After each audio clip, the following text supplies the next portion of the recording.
Good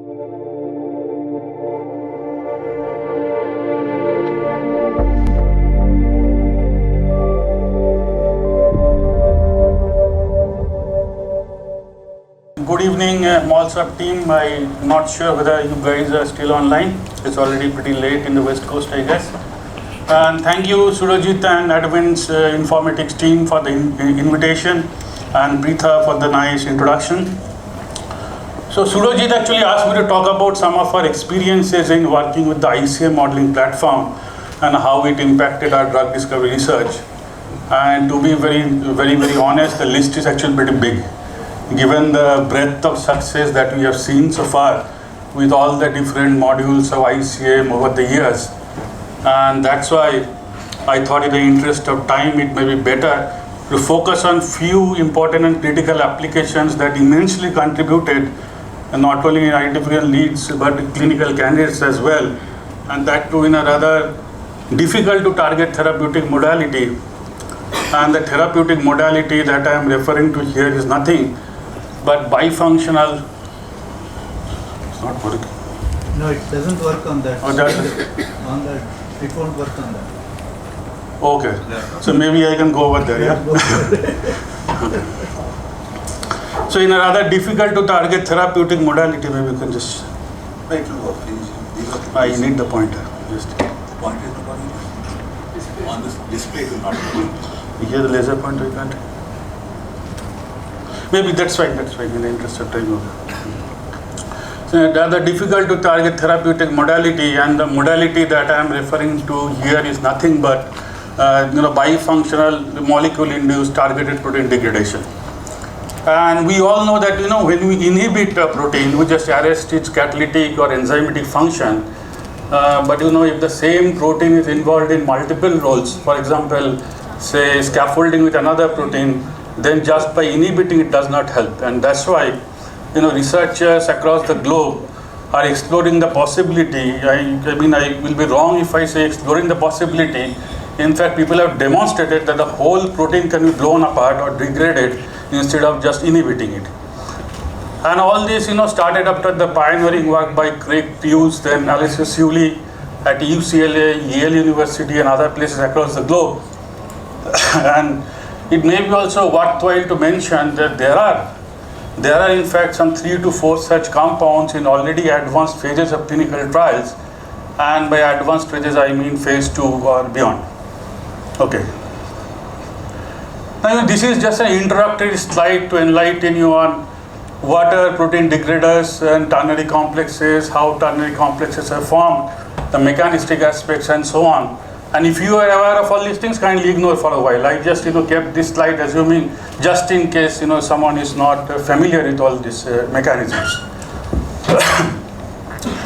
So these protein degraders are also known as PROTACs, and this was also a term that was coined by Craig Crews and his team. So this PROTAC is what? PROTAC is an acronym for proteolysis targeting chimera. Now, if you look at this proteolysis targeting chimera, and this chimera is actually a Greek word, and this chimera word essentially means in Greek that it's some kind of monster having features from 3 different entities. Likewise, a ternary complex is nothing. A ternary complex is just some kind of a protein complex containing 3 different molecules that are bound together. And out of these 3 different molecules, one is the the target that you want to destroy or degrade. Other one is another protein that facilitates degradation of this target. And the third molecule is nothing, is a small, not rather small, but a small looking molecule that connects both this protein together. And this small molecule or small looking molecule is actually called a bifunctional molecule. So this bifunctional molecule is nothing. It is just a molecule that binds simultaneously to the target of interest, particularly look at the illustrations on the right hand side. So it's just a molecule that binds simultaneously to the target of interest and another protein called the E3 ligase. You can see this molecule binding simultaneously to the proteins. And this E3 ligase along with another protein called E2 ligase facilitates ubiquitination and degradation of the target through something called as the proteasomal machinery. So I am not going to the details of this in the interest of time and given the scope of this presentation. But it may be, worthwhile to note that any protein gets degraded naturally through the same mechanism, just that it can take a long time given the nature of the protein, the complexity of the protein, the expression pattern of the protein in different cell lines, and through this process you just accelerate the whole thing by several folds. That's all about it. So all these things are fine, but the question is, how to model these ternary complexes. Because at the end of the day, we are all modelers. Now, if I take you to the next slide. Now, if you imagine that this is your target protein, having, the active site somewhere over here, and if I give you, a bunch of, small molecules to dock into the active site of this protein, essentially what you can do, you can just construct a grid in this part of the protein, and then applying a small molecule docking protocol of ICM or any other program, you can just dock this molecule inside this protein, and maybe say assume that one of the docked molecule looks something like this, wherein we can see a part of the molecule engaging the active site prominently, whereas the other part kind of exposed into the solvent exposed region, the solvent space. Now, I'm pretty sure, this kind of a simulation all of you are very aware of, and it's pretty straightforward. And I'm sure all of us sitting over here are kind of experts or super experts in doing this kind of simulation. But if I show you something like this, wherein that part of the molecule that was projecting into the solvent exposed region binds simultaneously to another protein here. So this kind of become a little bit challenging, because you need to ensure, that this part of the molecule kind of engages this particular protein prominently, making all the required interactions. Same should be the case with this part of the molecule as well, and the whole thing should be in an energetically favorable conformation, and to ensure that what should be the relative positioning of these two proteins, what kind of protein-protein interactions it should make, and a host of other factors. And to resolve this, the ICM PROTAC modeler was launched, and some other software as well.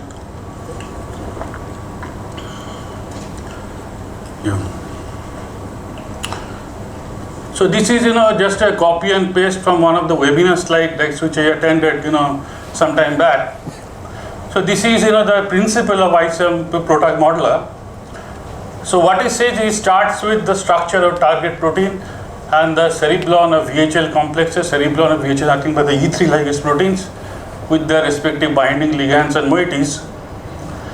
So what is done is the PROTAC molecule is first modeled into the first complex and then into the second complex using ligands as templates. Then internal coordinate Monte Carlo simulation sampling is done to optimize the linker torsions as well as the type-at complex in a ternary complex model, in which the surrounding side chains are also held flexible, and the resulting ensemble of low energy conformations are evaluated using some specific scoring function that are optimized for protein-protein docking. So I just read out the contents of the slide. If you want to know more on this, maybe you can reach out to the MolSoft technical team, or be Mohsin sitting somewhere over there. So how it is done? So it's pretty straightforward. Once you launch the ICM application, so you just need to load both the proteins, the target protein and the E3 ligase protein. You just need to minimize these proteins and clean up the proteins, and then you need to load all the molecules that you intend to dock in a project table, and then you need to straight head to the docking menu, go to protein docking, then PROTAC model builder. Once you click PROTAC model builder, this kind of panel opens up, and just you need to specify your target object, the E3 ligase object. You can specify the number of efforts that you want, and if you want to run this, running job in a parallel processor, you can specify the number of parallel runs as well, and just click OK. Once you click OK, it's pretty straightforward. The job starts running, and this is pretty straightforward and very simple. And I don't think you need specialized computing skills to run this kind of a simulation. So in this slide, I wanted to show you how a ternary complex model that we generated using ICM compared to an experimentally determined one. So here this ping model that you see is actually nothing, is the ternary complex model that we generated using ICM, whereas this blue one that you see over here is the ternary complex structure that we resolved using cryo-electron microscopy. And if you see, this is the protein of interest part and this is the E3 ligase part, protein of interest being the target part. And if you look at the overall, you can see it's pretty head-to-head. Although you can say that there are some differences around that helix or around this loop, but if you look at the expanded view of the degrader binding site, you can see they're remarkably similar. Even the degrader, which is a degrader, if you look at degrader conformations, they also look pretty remarkably similar, despite this compound having a pretty flexible and long linker in between. And in this case, the target class was GTPS, and this kind of accurate modeling greatly helped in identification leads in this particular project. So another interesting observation I wanted to share. So here if you look, and in this case the target was a histone acetyltransferase and the client was a mid-sized US pharma somewhere again in the west coast. Now although in this case we could not solve any crystal structure, cryo-electron microscopy structure to validate the docking results, but the computed scores greatly helped in prioritizing designs for synthesis. So what we did is, in the benchmarking step, we initially generated a ternary complex models of the reference compounds, followed by complex minimization, and this was followed by redocking of this reference compounds into a generated ternary complex and computing the MF scores. MF scores, is a functionality that is available in a small molecule docking module of ICM. Let me tell you, although we could not find any head-to-head correlation connecting the scores and the biological readouts, but we could see some unambiguous trend connecting the model scores and the biological data that we generated for these compounds.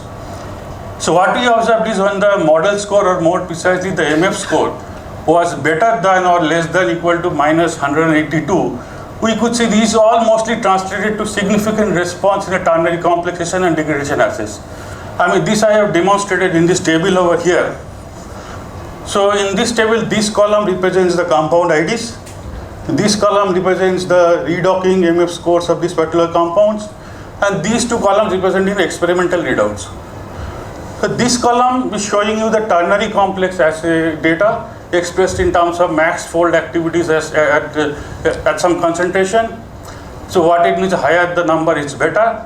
And this is the degradation data in Western blot assay format. And here also higher the data, it means better. If the the number is percentage degradation is more than 50%, it essentially means that DC50 is less than 100 nanomolar. And DC50 is also a metric like that of IC50, which signifies the degradation potency of the compound.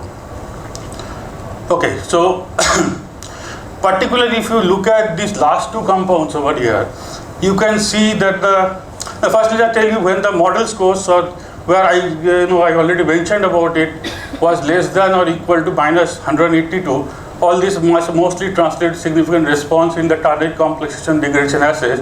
So what I wanted to say is that if you look at these last two compounds, you can see that the redocking MF scores of these two compounds were significantly inferior to that of minus 182. And these two compounds did not show significant response in the ternary complex assay, neither did it show greater than 50% inhibition in the Western blot assay. So what we did then is, we considered this MF score less than or equal to minus 182 as a key criteria for prioritizing compound for synthesis. And believe me, 95% of the designs that we prioritize following this criteria show DC50 less than 100 nanomolar. And I'm telling you this in a data set of 25-30 compounds around. So that's all. And those were the some of the success stories with ICM PROTAC modeler. Now the question is, what did you do when this ICM PROTAC modeler was not available with us? Now, if I am not wrong, this ICM PROTAC modeler was probably launched to worldwide users sometime around March 22 or so, soon after the pandemic. But we had been working in this space since 2017-18 time frame. Okay, so during that time something was needed, something was essential to drive the medicinal chemistry. And when we started working, we were working on two type of compounds essentially. One, were these, giant PROTACs having this long and flexible linker in between, which are pretty highly flexible. And we could not generate an algorithm or some kind of a software or a program for modeling this kind of large compounds in an energetically favorable conformation in complex with both the proteins.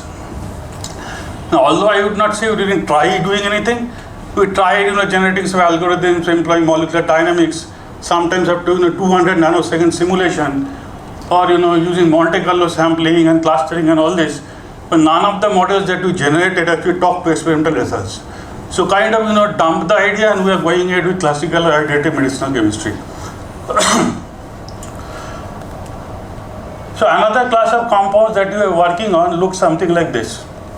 And we call these directed new substrate degraders, which are fairly rigid because the presence of this short or practically no linker in between. Now, why we call these directed new substrate degraders, I will come to that. But before that, if you compare the structures of these two compounds, you will find that this part and this part are ditto same, which are the target binders. So is the case with this part and this part, which are the E3 ligase binders. In this case, the E3 ligase is a VHL protein. Only difference is in the linker part. While in case of that compound, the linker is pretty long and flexible, while in this case it's pretty short. That is giving the rigidity to this kind of compounds.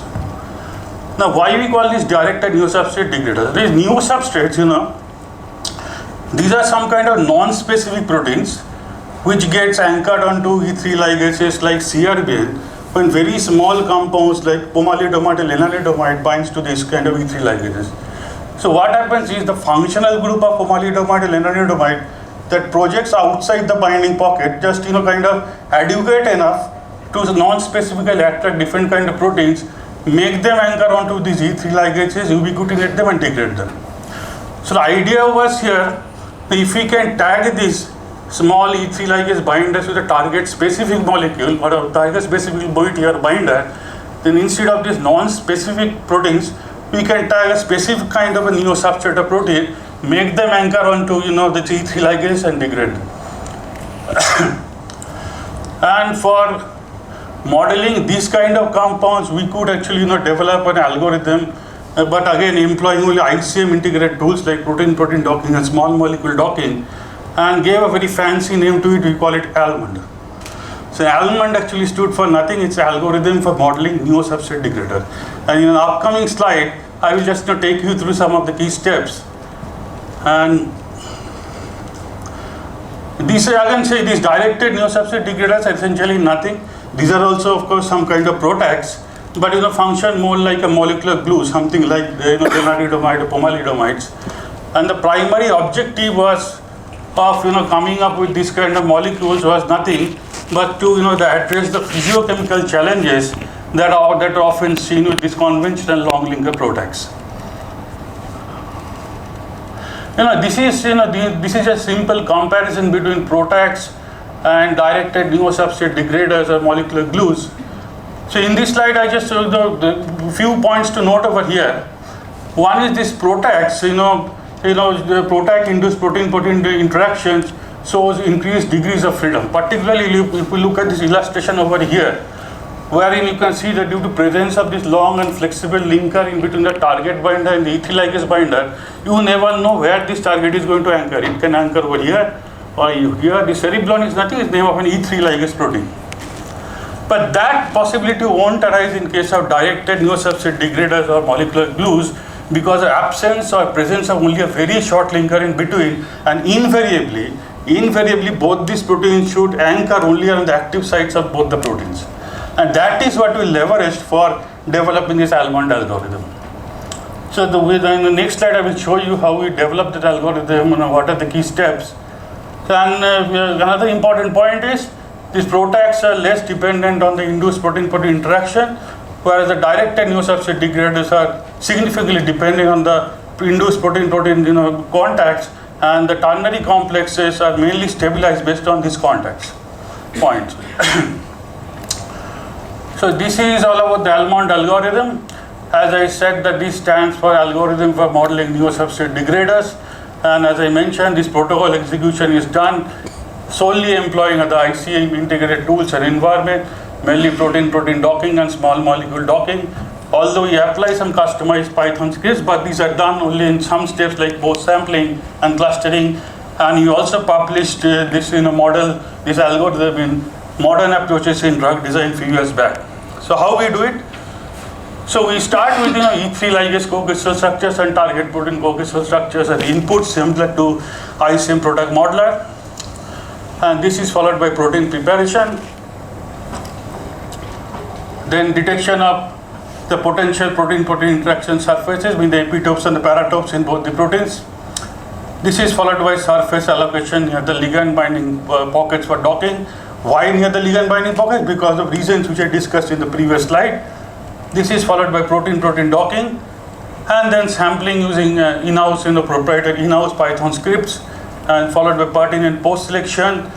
This is followed by defining the degrader docking surface around the bind ligands, and then followed by degrader docking, scoring, and new design prioritization. These are the key steps.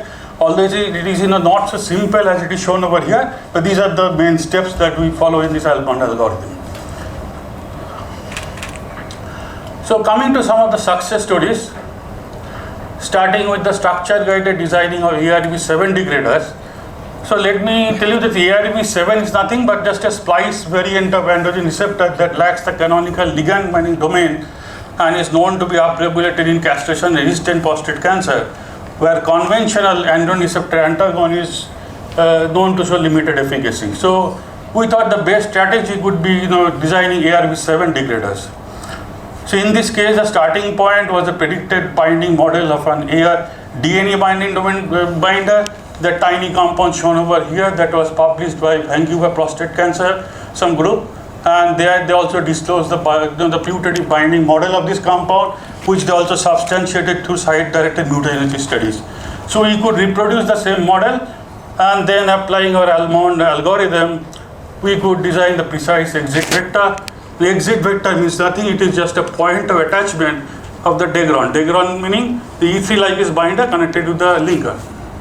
And we could also optimize the linker length, and through this eventually you could arrive at this particular compound number 6, that not only showed good DC50 in ARV7, and that was also accompanied with very good phenotypic response in a translation-resistant prostate cancer cell line as well. And this compound also showed good oral bioavailability. Normally, the VHL-based compounds are not known to show very good oral bioavailability or oral exposure. And he also published this work in Bioorganic and Medicinal Gives Letters few years back. Excuse me. So coming to the story of our SMARCA2, so the SMARCA2 and 4 is hidden in that recorder, and this SMARCA2 and 4 dual degrader, this compound AU15330. And let me tell you that this compound was kind of jointly developed by us, the University of Michigan, Doftel Genomics, MD Anderson Cancer Center, and others. Although this compound was jointly developed by us and University of Michigan and other parties, the chemistry, the modeling, the designing, early biology were all done at Aurigene. Only the advanced biological studies were carried out at the University of Michigan and other places. And he also published the development story of this compound in Nature a few years back, including the modeling studies, how employing the Alpond algorithm we could arrive at this compound. So this is actually copy and paste from the left-hand side part. This is a copy and paste for the material and methods of this particular article, wherein we have mentioned that this compound it was designed through the Alpond algorithm, and Alpond algorithm again was developed using the ICM integrated platforms and tools. So what are these SMARCA2 and 4?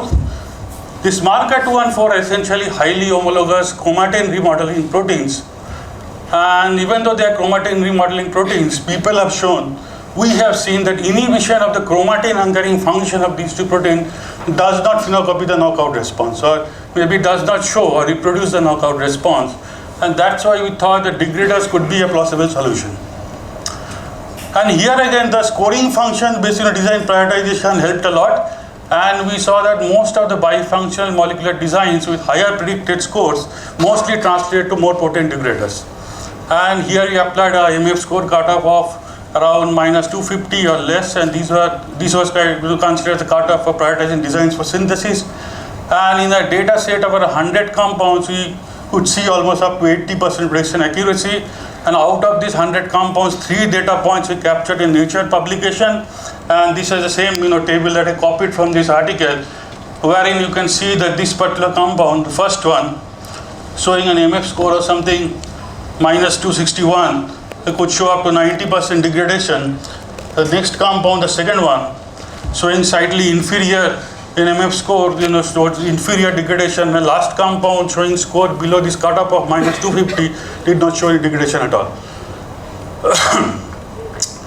So some biology data points just to demonstrate the quality of this compound. As a modeler, we actually feel good when you see this kind of this kind of molecule coming out from modeling efforts. So this is actually the global proteomics plot, clearly showing that this compound selectively degrades marker 2 and 4 and to some extent another protein called PBRM1, and the same is also reflected in the Western blot data on the left hand side, bottom left hand side. And this compound showed significant efficacy in not only one but 2 different the xenograft models of prostate cancer, both as standalone as well as in combination with an AR, the marketed AR antagonist, that is enzalutamide. And this compound also did not show any overt toxicity in the efficacy studies. As you can see, there was no significant change in the body weight. The only caveat with this compound was not orally bioavailable. It is had to be intravenously administered. And so what we did is we changed that VHL ligand part to a CRBN binder part and some optimization in linker region. We could arrive at an orally bioavailable compound as well, which I am going to discuss in the next slide. So this is the compound that I am talking about, where you can see that this part is the model that we generated again using ICM and Albond algorithm. Where you can see that VHL was replaced with the CRBN ligand. And this compound is also again jointly developed by us, University of Michigan and others. And we also published the development story of this compound in PNAS sometime earlier this year. And here also, applying scoring-based functions, scoring-based optimization, we could eventually arrive at this compound. This structure is not clearly visible.